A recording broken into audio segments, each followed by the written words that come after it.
আমি আগতে কৈছো, এতিয়াও কৈছো আৰু অনাগত সময়তো কম।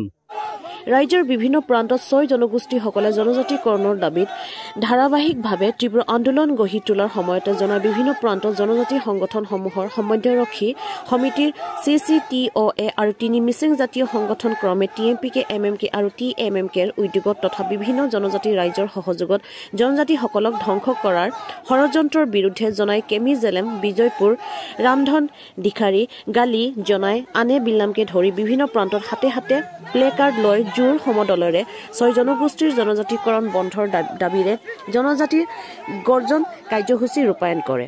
হাতে হাতে জুইৰ শিক্ষা লৈ সংগঠন কেইটাই আঞ্চলিকে ৰূপায়ণ কৰা এই জোৰ সমদলত ৬ জনগোষ্ঠীক জনজাতিকৰণ বিচৰা কাৰ্যক কোনোমতে গ্ৰহণ কৰা নহ'ব বুলি হুংকাৰ দিছে। আনহাতে এই ৬ জনগোষ্ঠীক জনজাতিকৰণৰ কৰিলে বৰ্তমানৰ জনজাতিসকলৰ অস্তিত্ব বিপদ হ'ব বুলি উল্লেখ কৰি ৬ জনগোষ্ঠীক জনজাতিকৰণৰ প্ৰস্তাৱ গ্ৰহণ কৰাৰ আগতে পুনৰ চৰকাৰক বিবেচনা কৰিবলৈ আহ্বান জনায় প্ৰতিবাদ স্থলীৰ পৰাই।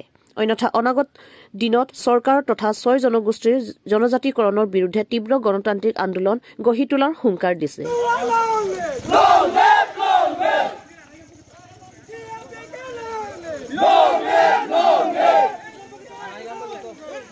আমাৰ স্পষ্ট কথা, আমি আগতে কৈছো, এতিয়াও কৈছো আৰু অনাগত সময়তো কম।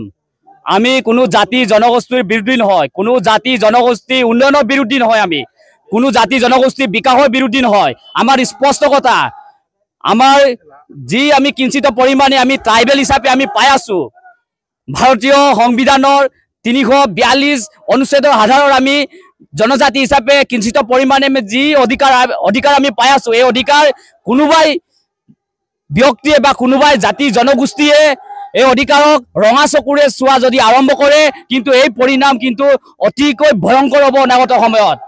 আমি কৈছো যে ট্ৰাইবেল দাবী কৰি পোৱা বস্তু নহয়, ট্ৰাইবেল ৰাজপথত ওলাই আহি পোৱা বস্তু নহয়।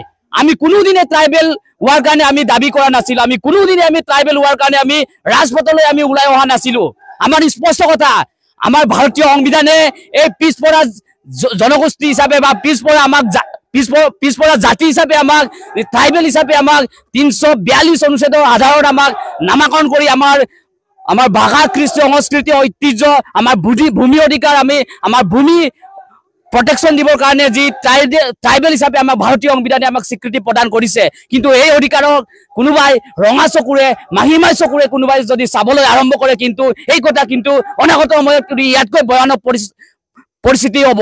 সেইকাৰণে কৈছো, আমি এই জনজাতি ঐক্যই আজি সমগ্ৰ জনজাতি প্ৰতিখন গাঁৱত আমি এই কিন্তু দাবী আমি কৰিবলৈ আমি ওলাই আহিছো, ৰাজপথত আমি ওলাই আহিছো যে আমাৰ অধিকাৰ এতিয়া সুৰক্ষিত হ'ব লাগিব।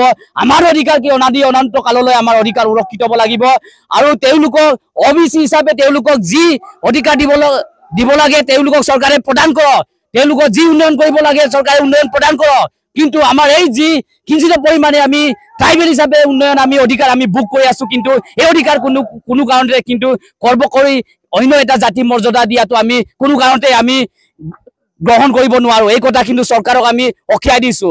আৰু অহা 25 নৱেম্বৰ তাৰিখে এই ৬ জনগোষ্ঠী জনজাতিকৰণৰ কাৰণে প্ৰতিবেদন চৰকাৰে দাখিল কৰিব। আমাৰ ইয়াৰ পৰাই চৰকাৰক আমি অখিয়াই দিব বিচাৰিছো যে এই দিনা কিন্তু ট্ৰাইবেলৰ পক্ষত যদি চৰকাৰে ব্যৱস্থা গ্ৰহণ নকৰে, অনাগত সময়ত চৰকাৰে কিন্তু ইয়াতকৈ ভয়ংকৰ পৰিস্থিতি সন্মুখীন হ'বলৈ সাজু হওক। আমি আজি ৬খন আঞ্চলিকৰ আমি জোৰ সমদল আমি কৰা হৈছে। আমি আজি সেই জোৰ সমদল কাৰ্যসূচী প্ৰতিটো জনজাতি ৰাইজে ওলাই আহিছে আৰু চৰকাৰক স্পষ্টকৈ অকিয়নি প্ৰদান কৰিব বিচাৰিছো যে এটা জাতিক মৰ্যাদা দিবলৈ যাওঁতে আন এটা জাতিৰ অধিকাৰ যাতে ক'ব নহয়, এই কথা কিন্তু চৰকাৰে কিন্তু মনত ৰখাটো ভাল।